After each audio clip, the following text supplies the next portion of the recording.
माता की बहुत धन्यवाद। प्रगतिशील हिमाचल प्रदेश के 75 वर्ष पूर्ण होने पर आज मनाली विधानसभा क्षेत्र के इस जोश भरे कार्यक्रम में हमारे बीच में मनाली के हमारे लोकप्रिय विधायक और हिमाचल प्रदेश में शिक्षा मंत्री भाई गोविंद सिंह ठाकुर जी, हमारे बीच में यहां आज के इस कार्यक्रम में नगर परिषद के अध्यक्ष श्री चमन जी, पार्टी के हमारी प्रदेश की उपाध्यक्षा बहन धनेश्वरी ठाकुर जी, मंडल के अध्यक्ष दुर्गा सिंह जी, एपीएमसी के हमारे श्री रमेश जी, एपीएमसी के हमारे कुल्लू के अध्यक्ष अमर सिंह जी, ब्लॉक समिति के अध्यक्ष कुंदन जी, पार्टी के हमारे साथी श्री अखिलेश जी, जिला परिषद की सदस्य Amina Thakur ji, deputy commissioner Kullu, SP Kullu और यहां उपस्थित सभी विभागों के वरिष्ठ अधिकारीगण, भाइयों बहनों और पत्रकार मित्र,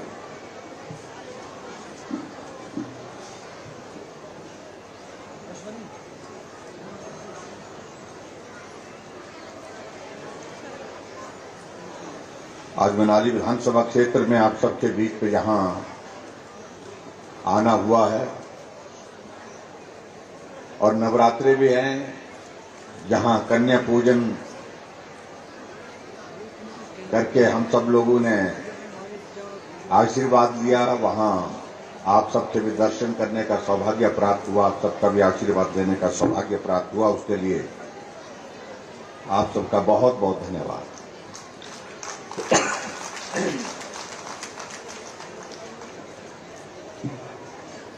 भाई गोविंद ठाकुर जी ने बहुत विस्तार से अपनी बातों का जिक्र किया है और मुझे इस बात की खुशी है कि जिस तरह से मैं इनका संबोधन सुन रहा था, लगातार एक के बाद दूसरी योजना, दूसरी के बाद तीसरी विकास कार्य की लंबी गाथा। समय की कमी है, शायद मुझे लगता कि अभी भी ऐसा लग रहा था इनकी बातों से कि भी अभी भी बहुत सारी चीजें ऐसी रह गई जिनका जिक्र इनसे नहीं हो पाया। इसका अर्थ यह है कि इस विधानसभा क्षेत्र में पिछले 5 वर्षों में जब से भाजपा की सरकार प्रदेश में बनी है, उसके बाद लगातार विकास कार्य को बहुत तेज गति मिली है। उसके लिए मैं आप सबको बहुत बहुत बधाई देता हूं। जो विकास कार्य यहां पर इस विधानसभा क्षेत्र के अंतर्गत हुए हैं और यहां आज भी हम देख रहे थे 14 उद्घाटन, 7 शिलान्यास, कुल मिलाकर के 21 उद्घाटन और शिलान्यास यहां पर हुए और जिस पर 202 करोड़ रुपए खर्च किए जा रहे हैं। इस बात के लिए भी मैं आप सबको बहुत बहुत बधाई देता हूं।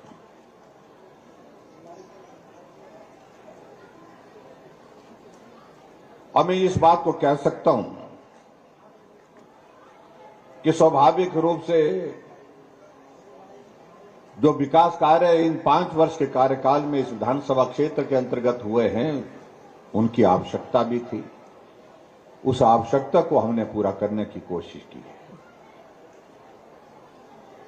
और दूसरा, इस बात को भी मैं जिक्र करना चाह रहा हूं,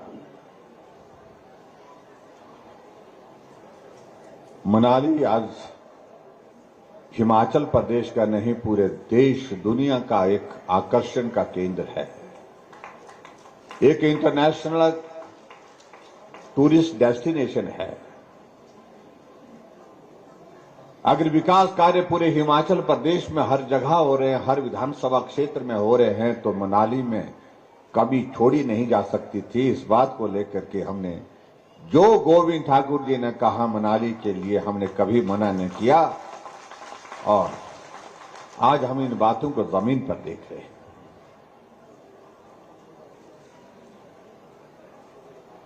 हमारे लिए प्रसन्नता का विषय है कि आज हमारा देश भारत की आजादी के 75 वर्ष मना रहा है और 75 वर्ष की आजादी का एक लंबा सफर अमृत महोत्सव के रूप में मना रहा है। इसलिए आप लोगों ने देखा होगा पूरे देश भर में एक नया कार्यक्रम चल रहा है कि हर विभाग के कार्यक्रम हो रहे हैं। 75 वर्ष की इस यात्रा में भारत ने कहां से कहां तक यात्रा की, इन बातों का जिक्र हो रहा है। और हमारे लिए सौभाग्य की बात है कि जब 75 वर्ष का यह अमृत महोत्सव का कार्यक्रम पूरे देश भर में चल रहा है, हम उसको अपनी आंखों के सामने होते देख रहे हैं, अपने हाथों से उस काम को अंजाम दे रहे हैं। ये हमारे लिए प्रसन्नता का विषय है। और उसी तरह से हिमाचल प्रदेश की भी अगर हम बात कहें, ये सहयोग है हिमाचल प्रदेश का।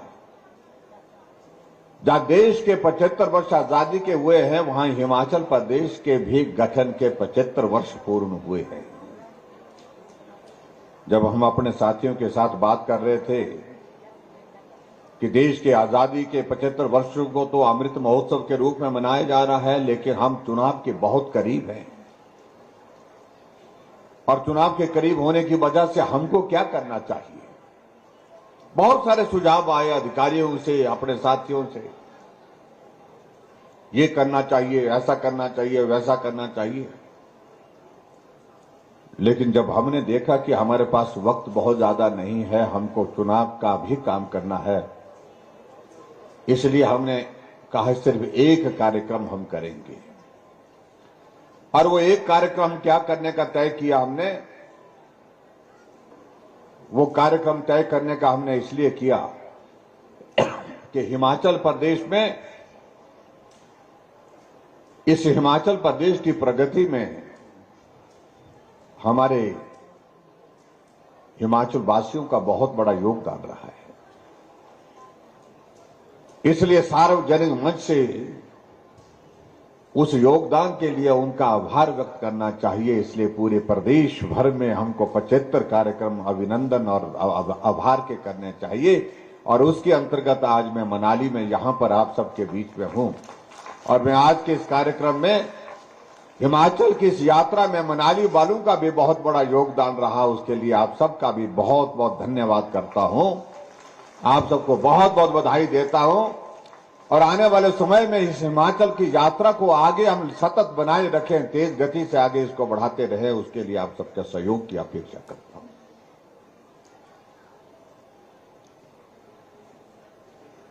आपने देखा होगा कि हमारे कार्यक्रम में आने से, यहां पहुंचने से पहले डॉक्यूमेंट्री आप लोगों ने देखी। हमने हिमाचल प्रदेश के जो 5 मुख्यमंत्री मुझसे पहले रहे हैं उनका भी जिक्र किया है। डॉक्टर YS परमार जो हिमाचल निर्माता के रूप में जाने जाते हैं, उनका भी हमने जिक्र किया है। उनका भी हिमाचल को आगे बढ़ाने में एक योगदान रहा है। ठाकुर रामलाल जी मुख्यमंत्री रहे, उनके योगदान को भी हमने स्मरण किया है। श्री शांता कुमार जी 2 बार मुख्यमंत्री रहे, श्री प्रेम कुमार धूमल जी 2 बार मुख्यमंत्री रहे, वीरभद्र सिंह जी कई बार मुख्यमंत्री रहे। उन सबको भी हमने याद किया है, उनको सबको भी हमने श्रेय दिया है, उनका आभार व्यक्त किया है।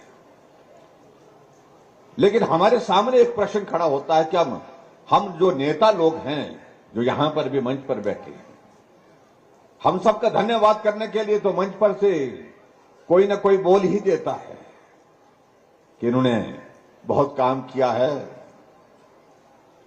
मेरी पार्टी के लोग हमारे काम, हमारे नेताओं के काम की तारीफ करेंगे, दूसरी पार्टी के दूसरे नेताओं की पार्टी का सरकार के जो है कार्यकाल में हुए कामों का जिक्र करेंगे। हमने कहा नेताओं का आभार तो मंच पर से एक बार नहीं अनेकों बार होता रहता है, लेकिन हिमाचल प्रदेश की इस मेहनत का जनता का धन्यवाद करने के लिए कोई मुख्यमंत्री नहीं निकला धन्यवाद करने के लिए। ये काम हम करेंगे, मैंने कहा, और इसलिए हिमाचल प्रदेश के सभी भाइयों बहनों का आभार व्यक्त करने के लिए हम निकले। अगर आज हिमाचल पहुंचा, इसमें एक मजदूर का भी, एक मजदूरी करते हुए उसका भी योगदान है। एक किसान का योगदान है, एक बागवान का योगदान है, एक कर्मचारी का योगदान है, एक अधिकारी का योगदान है, एक नौजवान का योगदान है, एक बुजुर्ग का योगदान है, माताओं का योगदान है, बहनों का योगदान है। उनका आभार करने का, उनका धन्यवाद करने की रस्म आज से पहले कभी इस प्रदेश में हुई नहीं। हमने कहा इस काम को हम करेंगे। क्यों न याद किया जाए उन लोगों के योगदान को। हम नेता लोग तो आराम की परिस्थिति में काम करते हैं, लेकिन एक मजदूर सुबह से शाम तक चिलचिलाती हुई मनाली की ठंड में काम करता है और ऊना जैसे, हमीरपुर जैसे जिले में, कांगड़ा जैसे जिले में 40 डिग्री 45 डिग्री टेम्परेचर में मेहनत करता है, परिश्रम करता है, मजदूरी करता है, उसका भी धन्यवाद करना चाहिए। शायद आज से पहले ये भाव किसी व्यक्ति के मन में नहीं आ पाया। हम सड़कों से काम करते हुए साथियों को देखते हैं, गुजरते हैं। हम बड़े बड़े प्रोजेक्ट का उद्घाटन करने के लिए जाते हैं। उन उद्घाटन करने के बाद फिर उन लोगों पर हमारी नजर नहीं जाती है जिन लोगों ने उस प्रोजेक्ट को बना करके खड़ा किया है। इसलिए मुझे लगता है कि इस भाव को भी समझने की आवश्यकता है।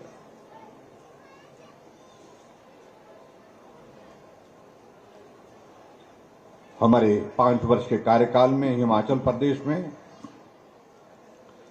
हमने कोशिश की है कि हिमाचल बेहतर ढंग से आगे बढ़ सके, और इस बात को मैं कह भी सकता हूं कि कहने के लिए हमारे 5 वर्ष हैं, लेकिन सामान्य परिस्थिति में हमको काम करने का मौका, जो अवसर जो मिला, मात्र 3 वर्ष मिला है। यह अलग परिस्थितियों का ये कार्यकाल रहा है, इस बात को भी जो हमको समझना होगा।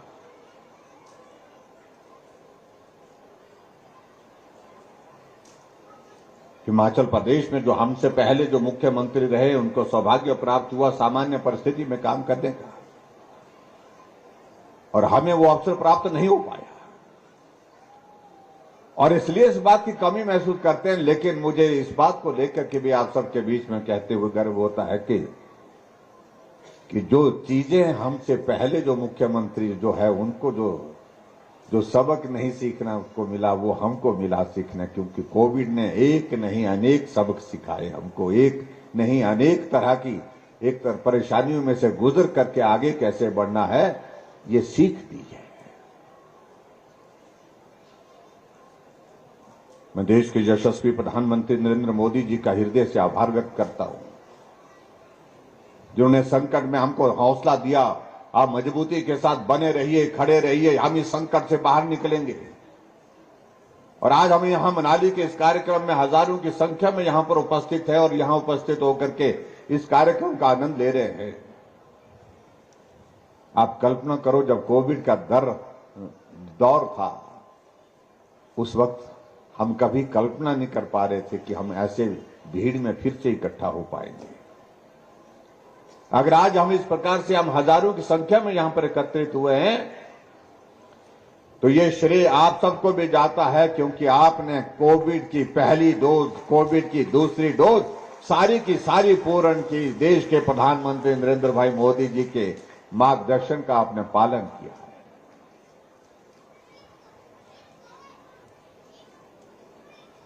हालांकि कठिन काम था, मुश्किल काम था। हिमाचल प्रदेश में पहली कोविड की डोज पूरा करने में हम पहले रहे पूरे देश भर में। हम दूसरी डोज में भी पहले स्थान पर रहे, और स्वाभाविक रूप से इस बात को लेकर के जब हमारी चीफ मिनिस्टर काउंसिल की बैठक होती है, बीच में बैठक हुई जिसमें हम 18 मुख्यमंत्री बैठते हैं, जो बीजेपी और एनडीए शासित राज्यों के मुख्यमंत्री हम बैठते हैं, उसमें बीजेपी प्रदेशों के मुख्यमंत्री। अब जहां अनुभव शेयरिंग हुई, हमारी एक्सपीरियंस की शेयरिंग हुई कोविड के उस दौर की, तो सभी मुख्यमंत्री ने हिमाचल प्रदेश को बधाई दी। भौगोलिक दृष्टि से कठिन प्रदेश, लेकिन कोविड की डोज पूरा करने की, वैक्सीन की डोज पूरा करने वाला पहला स्थान आपने कैसे हासिल किया, इसकी उनने डिटेल हमसे जानकारी हासिल की। लेकिन यह संभव तभी हुआ जब आप सबका सहयोग रहा। आप सबके सहयोग के बिना यह संभव नहीं हो सकता था। और आज भाई और बहनों, मुझे इस बात की भी खुशी है कि हम उस संकट से तो बाहर निकल रहे हैं, लेकिन हिमाचल प्रदेश में हम पूरे, अगर विकास की अगर बात कहें तो हम विकास में भी पिछले कार्यकाल से पीछे नहीं, पिछले कार्यकाल से कई गुना आगे निकले हैं।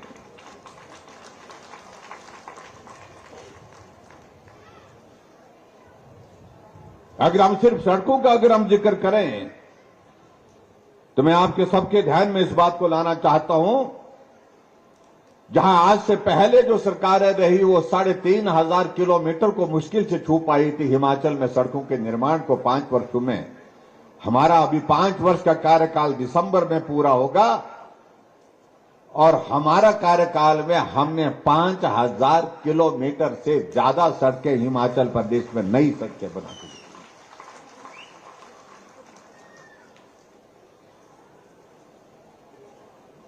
लेकिन इसमें हम इस बात को भी हम ना भूलें कि सड़कों को बनाने की अगर हम बात करें,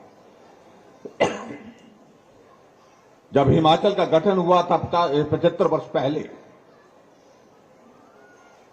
तो सड़कों की लंबाई 228 किलोमीटर थी। आज वो सड़कों की लंबाई 39,500 किलोमीटर से आगे बढ़कर के 40,000 किलोमीटर के करीब पहुंच गई।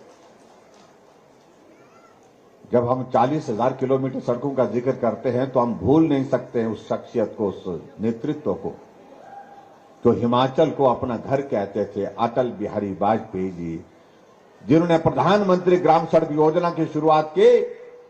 और उस बात को लेकर के उनके मन में एक भाव था कि शहरों में सड़कें बन गई, पक्की हो गई, बड़ी बड़ी गाड़ियां उस पर चल पड़ी, लेकिन मेरे गांव के लोगों की पीठ का बोझ अभी तक नहीं उतरा।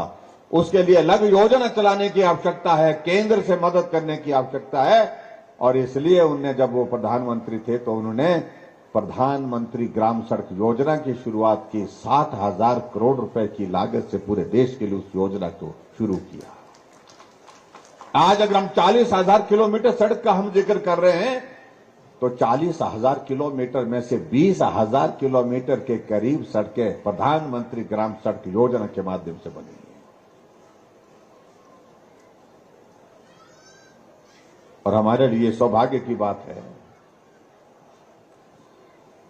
कि जहां देश के पूर्व में प्रधानमंत्री रहे अटल बिहारी वाजपेयी, उनका एक बहुत बड़ा स्नेह हिमाचल के साथ रहा, लगाव रहा। मनाली के साथ प्रधानमंत्री रहते हुए भी कोई प्रधानमंत्री मनाली के प्रीनी के गांव में कोई रहा तो अटल बिहारी वाजपेयी जी रहे। एक दिन का नहीं, एक एक हफ्ते के लिए भी रहे।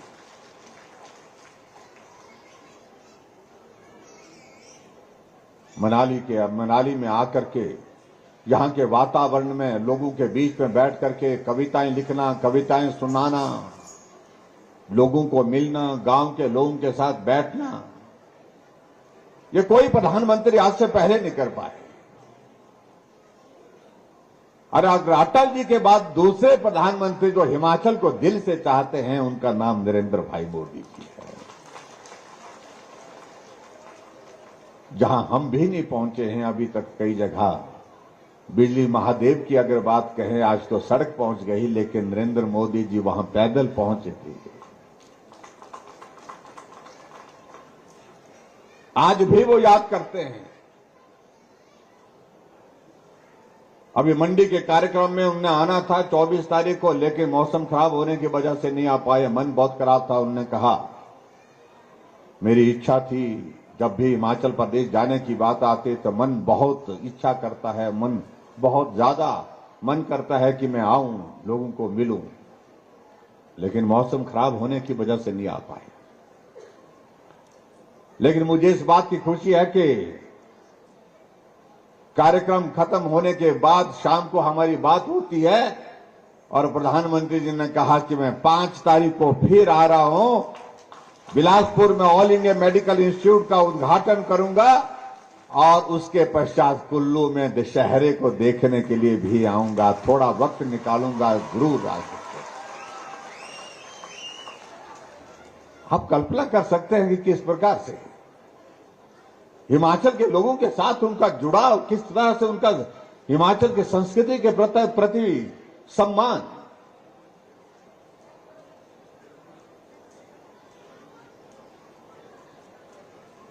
आठ साल का कार्यकाल प्रधानमंत्री के नाते जब पूरा होता है तो शिमला के रिज के मैदान में आने की बात कहते हैं प्रधानमंत्री जी। और शिमला के रिज के मैदान में आने से पहले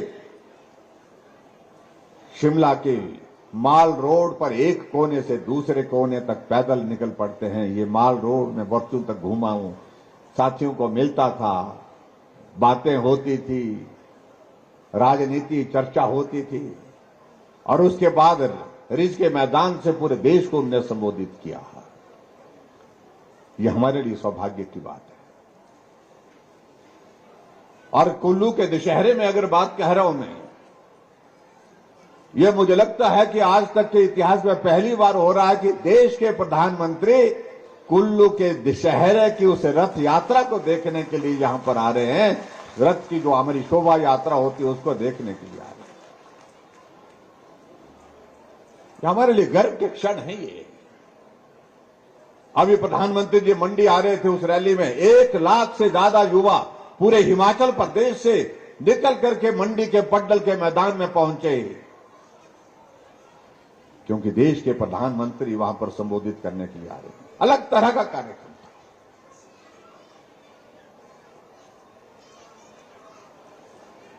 और जहां तक बात रहती है अभी अगले दौर की, हमारे कुछ साथी यहां पर बात कह रहे थे, हमारे गोविंद जी भी कह रहे थे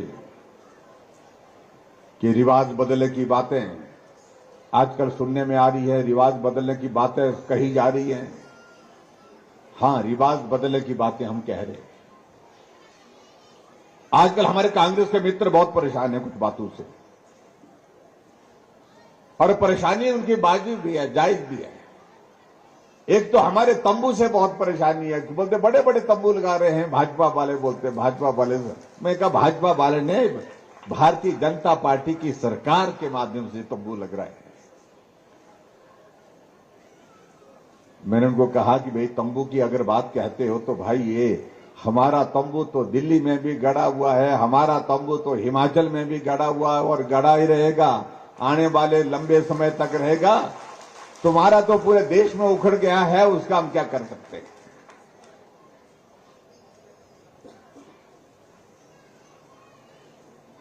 बहुत विचित्र परिस्थिति है। एक नेता, इनके राष्ट्रीय नेता भारत जोड़ो अभियान पर निकले, भारत जोड़ो यात्रा पर निकले हैं, और कांग्रेस के नेता कांग्रेस छोड़ो यात्रा पर निकल करके जो है कांग्रेस से विदाई ले गए।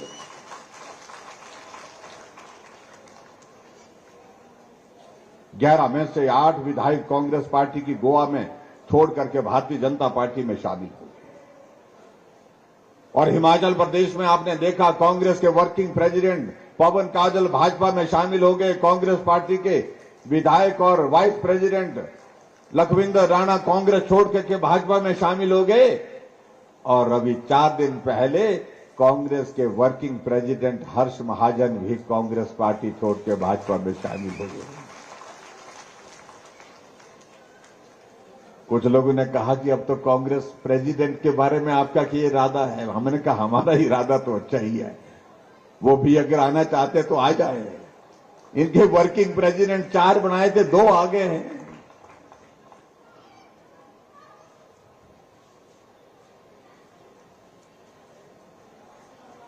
आप कल्पना करो उस नेतृत्व से देश की। अभी कुछ दिन पहले महंगाई पर एक कार्यक्रम किया, पूरे देश के लोगों को कांग्रेस वालों ने दिल्ली बुलाया, महंगाई पर प्रदर्शन किया। और प्रदर्शन करने के बाद इनके नेता राहुल गांधी जी भाषण देने लगे और कहने लगे कि आटा 40 रुपए लीटर हो गया।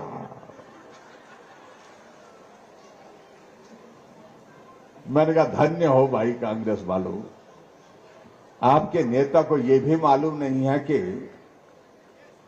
कि आटा किलो के हिसाब से मिलता है कि लीटर के हिसाब से मिलता है। इससे बड़ा मजाक और कोई हो नहीं सकता है।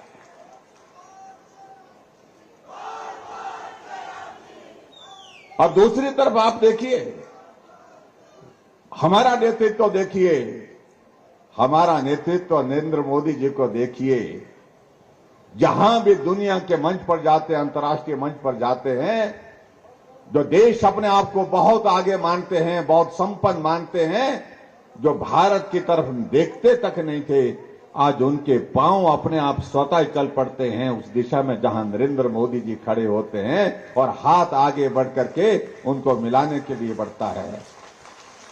यह हमारी आज की तारीख में हमारे नेतृत्व की एक विशालता का एक परिचय है। इस बात को भी हमको समझना पड़ेगा।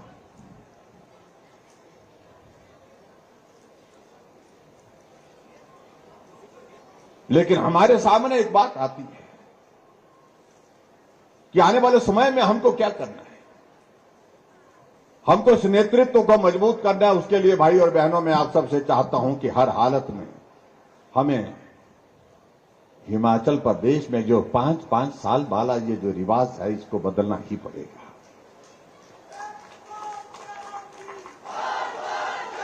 हमारे कुछ कांग्रेस के नेता बहुत परेशान हो गए। ये रिवाज बदलने की बात क्यों कह रहे हैं? हमने कहा हम अच्छे रिवाजों को बदलने की बात नहीं कह रहे हैं। अच्छे रिवाज हैं तो उनको तो और मजबूत करना चाहिए, लेकिन कुछ रिवाज खराब हैं तो उनको बदलना चाहिए। और मैं इस बात को बड़ा स्पष्ट करना चाहता हूं कि आज हम नहीं बात कह रहे हैं रिवाज बदलने की, हमने पहले दिन से रिवाज बदलने की शुरुआत की है हिमाचल में। अरे हिमाचल प्रदेश में रिवाज तो यह था कि जब सरकार बदलती थी तो पूर्व सरकार के नेताओं के खिलाफ मामले दर्ज कर दिए जाते थे। पूर्व सरकार के कामकाज की योजनाओं के बारे में जांच बिठा दी जाती थी। हमने कहा यह देवभूमि हिमाचल प्रदेश है, यहां पर इस प्रकार से हमको काम नहीं करना चाहिए। और इसलिए हमको एक ही बात करनी चाहिए कि ये रिवाज जो बना है, ये बदले की भावना से काम करने का, इसको बदलना चाहिए। हमने पहले दिन से रिवाज बदला है।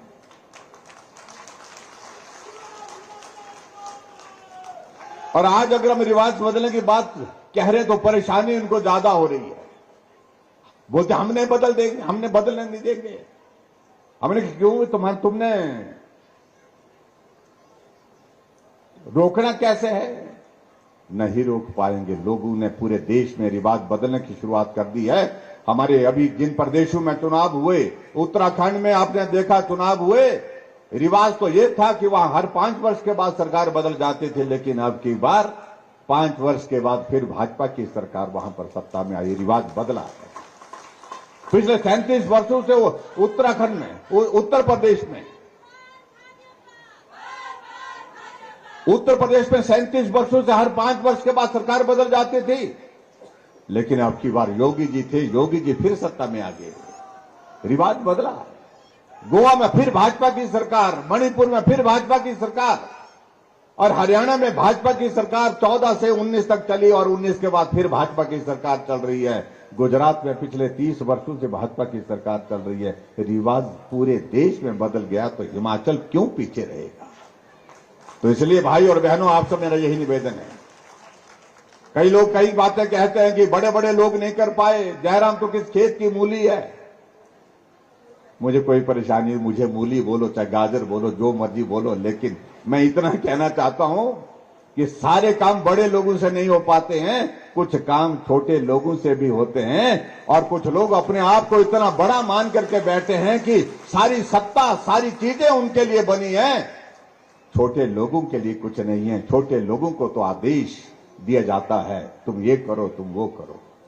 लेकिन मैं बड़े लोगों को ये कहना चाहता हूं, अब की बार छोटे लोग मिल करके इस रिवाज को बदल डालेंगे और उसमें आप सबका आशीर्वाद चाहिए, तो आप सबकी शुभकामना चाहिए। हमने महिलाओं के लिए कहा, महिलाएं घर से बाहर निकलती है, काम के लिए निकलती हैं। आबादी का आधा हिस्सा है इनका। हमने कहा आने जाने का किराया कम करना चाहिए ताकि खर्चा कम हो, हमारी माताएं बहनें जा सके। हमने किराया आधा किया, उसके लिए मैं सभी को बधाई देता हूं। और कांग्रेस के लोग कहने लगे कि महिला को, इनको आपने मुफ्तखोर बना दिया।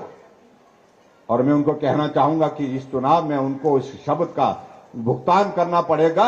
माताओं बहनों के प्रति सम्मान का भाव रखिए। उनको मुफ्तखोर शब्द अगर आपने कहा तो आप अपमान है, ये अपमान का आपको जो है भुगतान करना पड़ेगा। तैयार रहे, मैं कांग्रेस के मित्रों को कहना चाहता हूं। हमने मदद की है, हमने उनको राहत दी है। आधा किराया ले रहे हैं, आधा नहीं ले रहे, सिर्फ बात इतनी है। मुफ्तखोर हमने नहीं बनाया। हमने हिमाचल प्रदेश में 125 यूनिट बिजली देने का निर्णय किया, इसलिए किया कि हिमाचल बिजली पैदा करता है। आप दूसरे प्रदेशों को बिजली बेचते हैं। क्या हिमाचल के लोगों को यह अधिकार नहीं है जो हिमाचल प्रदेश देवभूमि में रहते हैं, जहां अगर बिजली पैदा करते हैं तो उसमें हमको रियायत थोड़ी सी हो? हमने राहत दी। 125 यूनिट पर 0 बिल हमने तय किया। लेकिन जब हमने ये सब किया, अब कह रहे हैं, गारंटी दे रहे हैं कांग्रेस के नेता कि हम सत्ता में आएंगे तो हम महिलाओं को पैसे देंगे। कितने पैसे देंगे? 1500 रुपए हर महीने के देंगे। और बिजली हम 125 यूनिट नहीं, हम 300 यूनिट देंगे। क्या करने जा रहे हो तुम? क्या संदेश दे? पहली बात तो ये है, तुम आएंगे कैसे? जब आने ही नहीं देंगे तो आएंगे कैसे?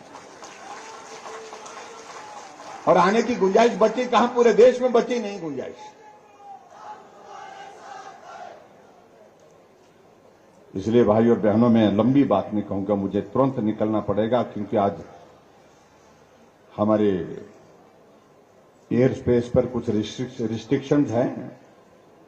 और रिस्ट्रिक्शन इस तरह की हैं जिसमें नो फ्लाइंग जोन कर दिया है। तो इसलिए मुझे कांगड़ा पहुंचना है, तो इसलिए मैं आप सबके बीच में बहुत लंबी बात नहीं कहना चाहता। भाई गोविंद जी ने आपके इस क्षेत्र के विकास के विषय अपने सामने यहां पर रखे हैं। मेयर गोविंद जी बैठ लेंगे। ये जो छोटे छोटे इंस्टीट्यूशंस हैं जिनका जिक्र न किया है, उनको हम बैठ करके रास्ता निकालेंगे। मैं 3 चीजों का जिक्र इसमें कर रहा हूं।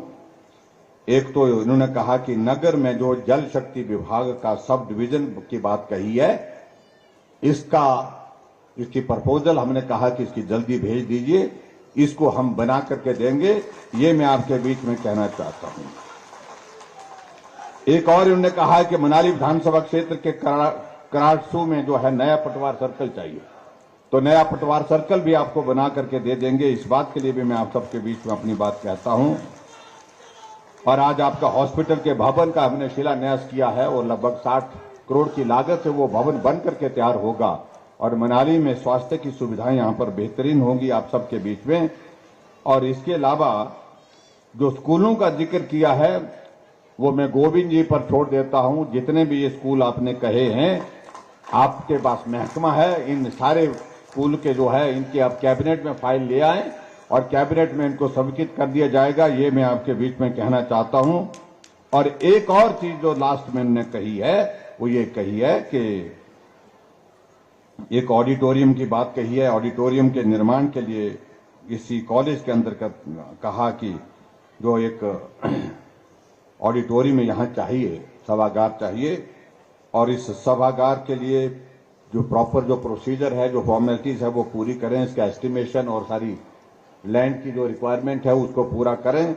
और जैसे ये होती है तो उसको निश्चित रूप से करेंगे। एक ऑडिटोरियम यहां आपके इस कॉलेज में बना करके देंगे। ये मैं आपके बीच में कहना चाहता हूं। और बाकी लास्ट में अंत में एक चीज जो इन्होंने बात कही है, और वो बात कही है इन्होंने कि नगर में इन्होंने उप तहसील का जिक्र किया, लेकिन डीसी साहब कह रहे हैं कि उसमें संभावनाएं इस बात के लिए भी हैं, अगर हम दोनों तहसीलों से थोड़ा थोड़ा पोर्शन काटे तो सब तहसील नहीं, तहसील भी बन सकती है वो। तो उस तहसील का दर्जा जो है पूरा उसको दे दिया जाएगा। और इसकी प्रपोजल के लिए मैंने डिप्टी कमिश्नर महोदय जी से कहूंगा कि तुरंत इसकी प्रपोजल बना करके भेजे ताकि हम इस काम को पूरा कर सकें। इतना ही मुझे कहना है। और अंत में एक बात जरूर कहनी है, और वो सबसे महत्वपूर्ण, ये मनाली साथ चाहिए, मजबूती के साथ चाहिए। गोविंद जी ने अपना पूरा समय आपकी सेवा में दिया है, हर क्षेत्र में काम किया है, बेहतरीन काम किया है। और आज से पहले मनाली में दावे के साथ मैं कह सकता हूं, इस तरह का काम मनाली में कभी नहीं हुआ जिस प्रकार के काम इस बार गोविंद जी के नेतृत्व में यहाँ पर हुआ है। इनको अपना पूरा आशीर्वाद आप दें और नवरात्रि के इस अवसर पर आप सबसे शुभकामनाएं लेकर के हम जा रहे हैं। भाई गोविंद जी को आपने हिमाचल प्रदेश की विधानसभा के अंदर बड़ी बहुमत के साथ, रिकॉर्ड के साथ जो है जिता करके भेजना है। इतनी बात कहते हुए आप सबका बहुत बहुत धन्यवाद। नमस्कार, जय हिंद, जय हिमाचल।